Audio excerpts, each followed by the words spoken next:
souls. Our hearts ache with sadness and grief. Grief for what we lost, sadness for what we experienced. However, we have been and will continue to be buoyed by the support, love, and concern shown by our family, friends, and maybe most importantly, by our community. We as a community united to help each other in the days, weeks, and now years following the tragedy. With our sadness and grief, we hopefully feel love and comfort. We are standing together for our community, for those who have been hurt and are suffering.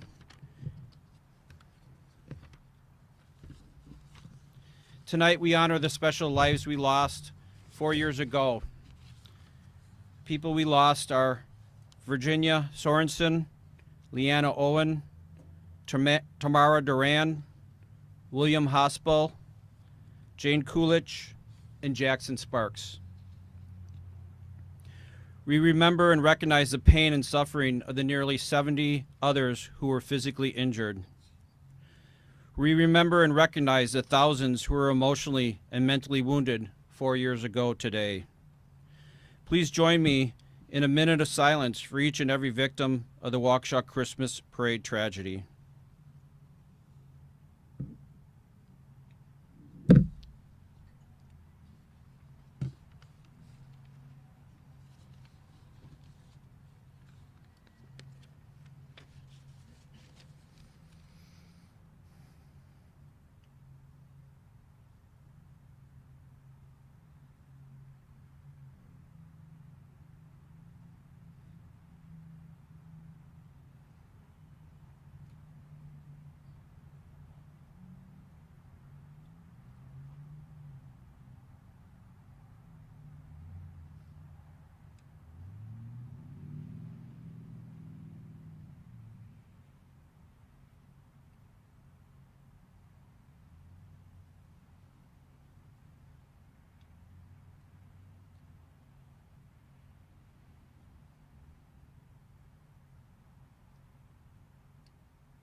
Thank you. November 21st, 2021. Our hearts ache for those suffering. We know that there would be greater suffering, but for the many organizations and individuals who stepped up, reached out a hand, and assisted. Some of the support came that night. Other support came in the months that followed. Assistance and support are still being provided today, right now, and right here. We are present to illuminate our deep concern and love for those suffering from the heartbreak of November 21st, 2021. One organization out of many that provides relief and aid to our community is United for Waukesha Resiliency Center. This organization was formed after the tragedy to provide mental health assistance to those in need in the wake of the tragedy. It connected members of our community with counseling and support and held community-focused events as we work together towards healing. The organization will be phasing out soon, but their impact will remain. One legacy of the Waukesha Resiliency Center is the knowledge of all of us that mental health care is to be embraced, encouraged, and sought out. I would now like to invite Liz Schmidt from the United for Waukesha Resiliency Center to speak. Liz?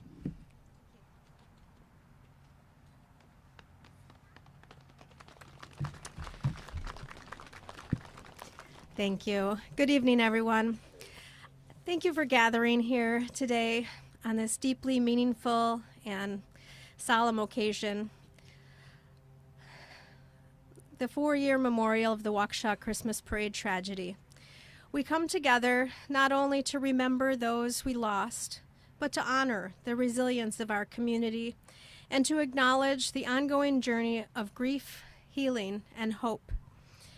There are moments in life that divide time into the before and after, and what happened here 4 years ago left a deep and lasting impact on our lives, and our lives were changed in an instant. The joy of a cherished holiday tradition was shattered by a moment of unimaginable violence. For many of us, That day still lives vividly in our hearts, etched with pain, with confusion, with loss. And while time has moved forward, grief doesn't follow a calendar. It doesn't obey milestones. It comes in waves, sometimes gentle, sometimes overwhelming, and each person rides the tide in their own way. Tonight I want to talk about grief, not as something we get over, but something we live with, something we learn to carry. Over time, the sharpness of pain may soften. We may find moments of peace, of laughter, of purpose, but we never forget. And we shouldn't, because remembering is how we honor those we lost, as well as the survivors, the witnesses, the responders, and everyone who still carries invisible wounds. Grief, as many of us know, is not a single moment. It's a lifelong companion that shifts shape over time. In the beginning,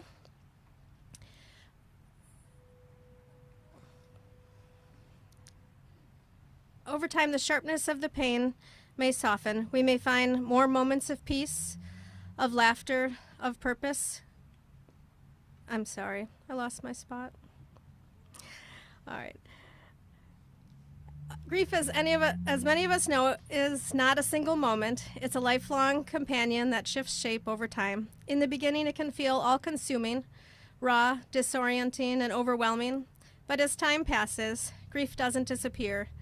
It evolves, and along the way, we begin to find moments of meaning. We rebuild connection, and even amid sorrow, we find hope. Hope is not forgetting. Hope is not moving on. Hope is the decision to live fully, to carry forward the light of those we've lost, and to let compassion shape the future. Over the past 4 years, Waukesha has done this with courage. We've seen neighbors checking on neighbors, children comforting children, and survivors speaking their truth. We've seen art, music, prayer, and service used as tools for healing. We've seen our community come together to offer real help, because grief cannot be navigated alone. We were not alone then, and we are not alone now. The United for Waukesha Resiliency Center was founded with this truth in mind. It stands today as a safe and welcoming space for individuals and families impacted by the tragedy. Whether you're struggling with trauma, seeking emotional support, or just need someone to walk beside you, the center offers counseling, support groups, and a community that understands healing. It doesn't have to be done in silence. It can be done in connection. We also recognize that mental health is a vital part of our healing journey. NAMI, the National Alliance on Mental Illness, provides resources, education, and advocacy for those living with mental health challenges and for their loved ones. Whether it's anxiety, depression, PTSD, or simply the heaviness that grief brings, NAMI reminds us it's okay to not be okay, and help is out there. If tonight brings up any emotions or you feel that familiar ache or sense of being overwhelmed, please know that reaching out for support is a sign of strength, not weakness. You are worthy of care. You are not alone. As we remember the names, the faces, the stories of those we lost, we also look forward, not to forget, but to live in a way that honors them, with kindness, with compassion, with courage. We see that spirit all around us, in the neighbors who showed up in those early days, in the volunteers who still give their time, in the families who continue to share their stories and advocate for healing and safety. This community is woven together by more than pain. It is bound by love, by resilience, and by a shared determination to move forward while carrying the memory of our loved ones in everything we do. So tonight, let us remember, let us grieve, let us honor, and most importantly, let us continue to hope. Thank you.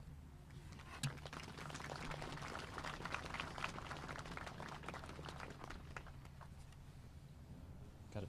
I'm going to make sure my gloves are in my pocket, that I don't leave them next time. Thank you, Liz, for your work and for the work of the Resiliency Center. I'm very proud of the fact that we had the Resiliency Center, and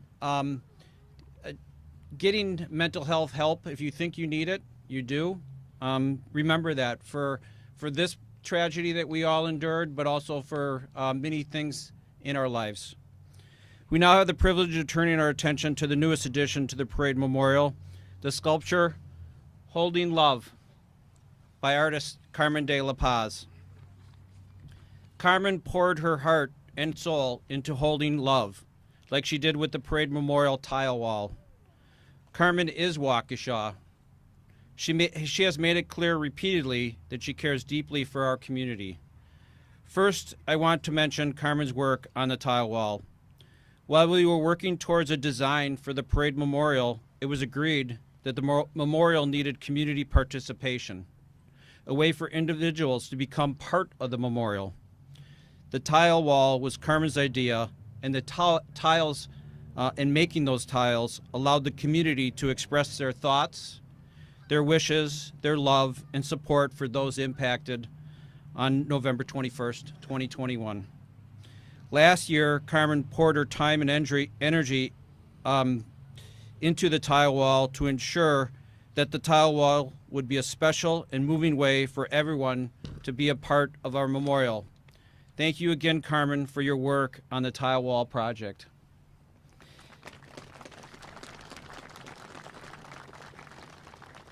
Carmen did do a lot of the work. The people who made the tiles also did some of the work, but I also want to thank Waukesha South High School, specifically Tom Mancuso and Cody Gallus, who used the Waukesha South kilns and art room for firing and glazing the tiles, and who devoted many of their own personal hours to the tile wall. There are over 1,000 tiles over there.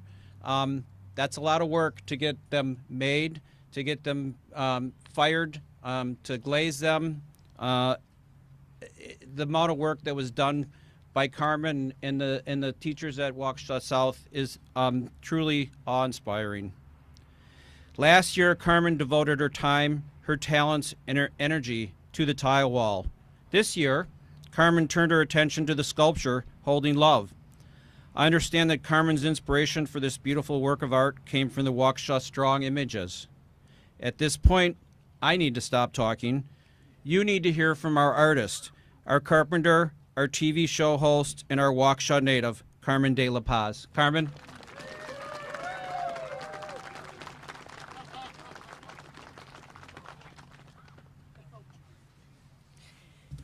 Good evening, everybody.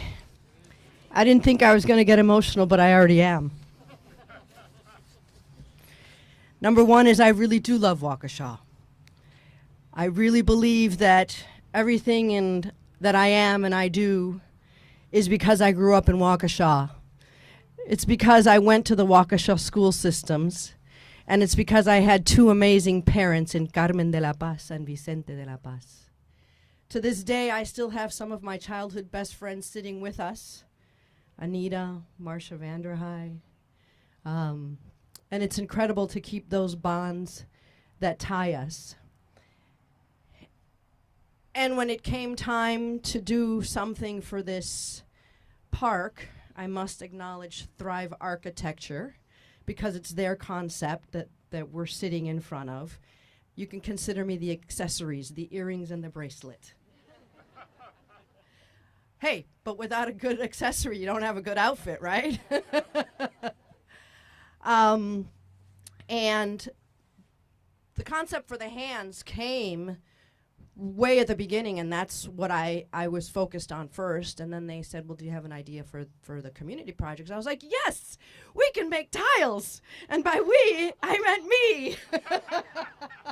And I didn't know it would be, there's over 1,000 up there. It's like close to 1,200, but I actually rolled out and cut out 1,400. And I have to thank my light at the end of the tunnel, Tom Mancuso. Raise your hand, Tom, who's sitting right here, who helped me, who pushed me through, who kept telling me we're going to get it done. And one of the best things about the tile project is that Tom Mancuso now is a dear friend of mine, and his wife, Patty. I love you guys both very much. So let me tell you guys a little bit about your new sculpture, and then I want to say some thank yous. This sculpture has 500 pounds of cement on it. I mixed it all. See my thumb?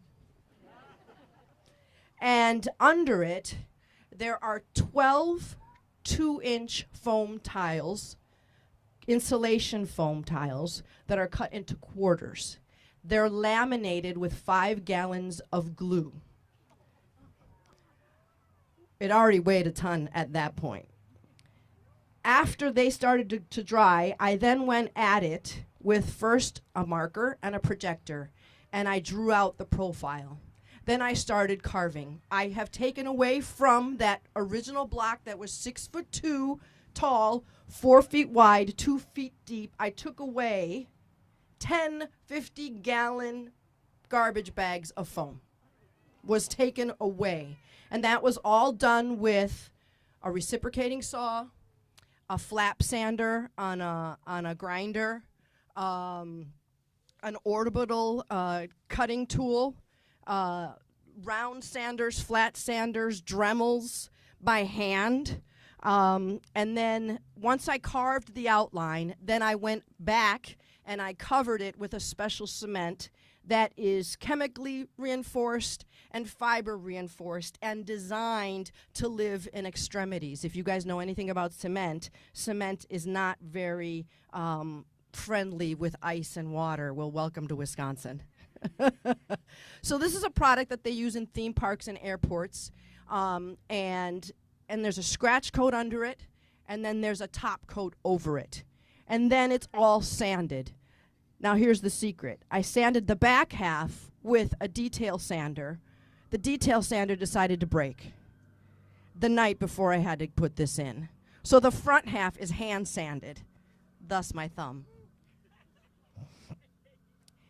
The heart itself is foam underneath with cement on top. We had some tiles that when the tiles were being installed broke. We were able to replicate those tiles and get them into the wall, but I asked Rebecca from the city to please save them for me, and she gave me a box of tiles back. And I was originally going to do a mosaic heart, and I have bought all sorts of different samples of blue tiles, and I didn't like any of them. And so when finally the thought of, I've got broken tiles, that's perfect, it ties back into the tile wall. It's the exact same tones. So I took them and I broke them down, and if you'll notice, I started with the dark blue, then went to the medium blue, and then ended up with the baby blue, but purposely leaving the blue over, folding over, so that you see the real definition of the heart. Artists always leave secrets within their pieces, right? And this is for the dancing grannies that I promised them the little secret. When I was making the mosaic heart, there was one tile that I was going to come back and fill in. And I got everything done, and it was all masticed in, and it was the next day, and I was about to grout it, and I forgot that I was going to have to fill that spot. And I decided, you know what? Waukesha's heart is broken in pieces, and we are all missing a piece of our heart.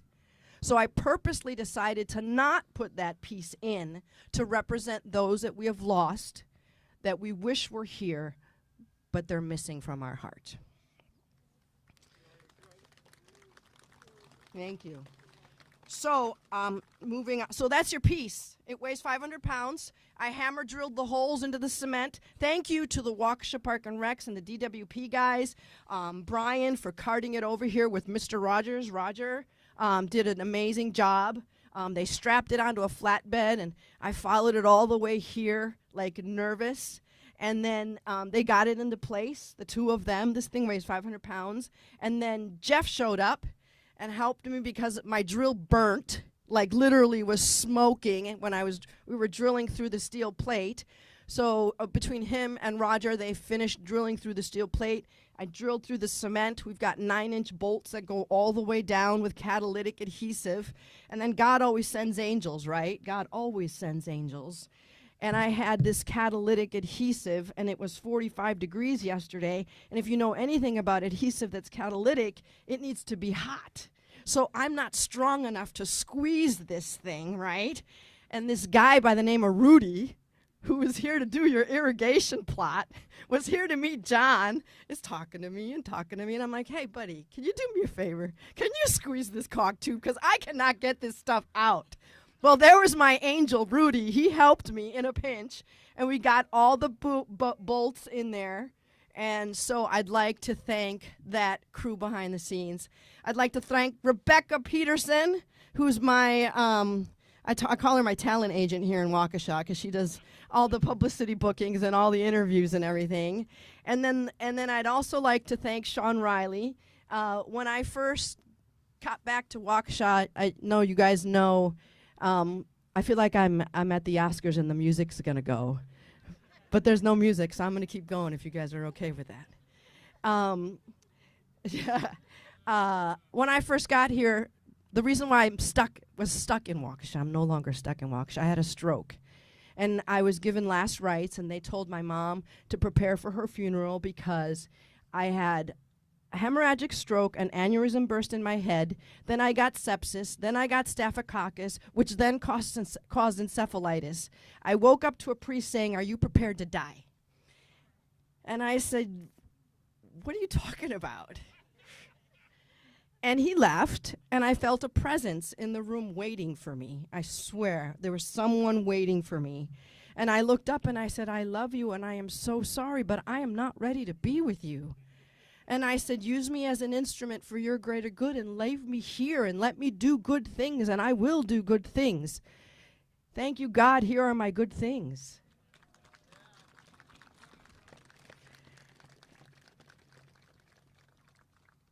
And in closing, I also want to thank my mom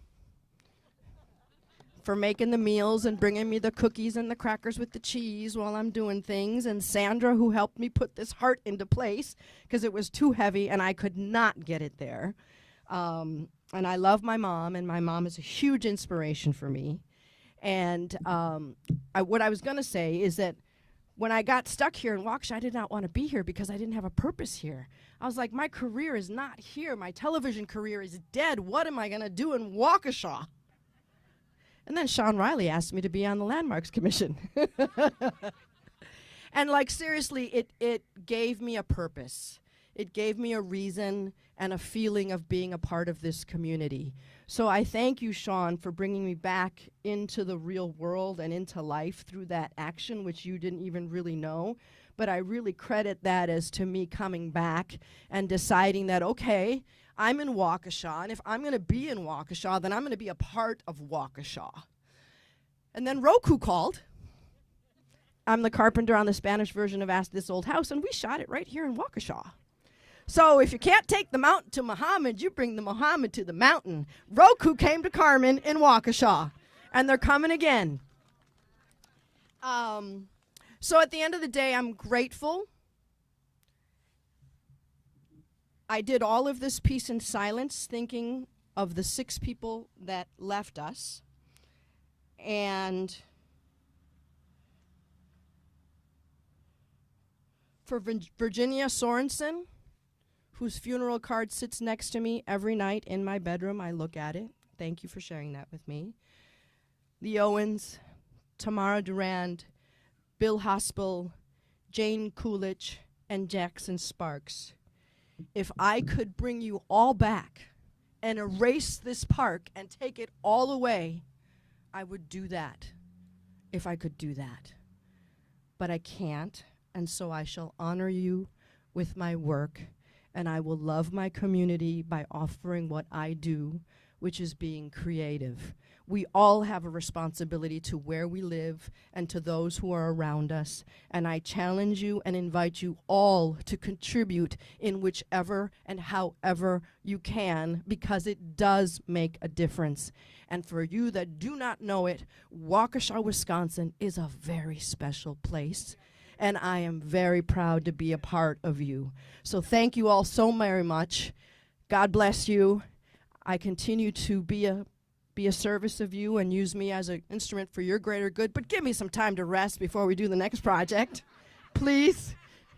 I've already got myself involved in a new possible project at the library. I'm part of the public art committee there, so you know, when you're a person full of energy and you feel blessed, and I've been given a second chance at life, I'm going to do everything I can to live it. And so here I am, Gene Keel.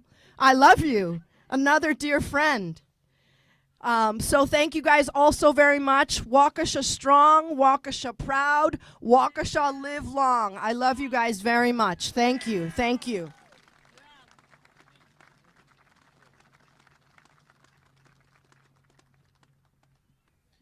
Waukesha is strong.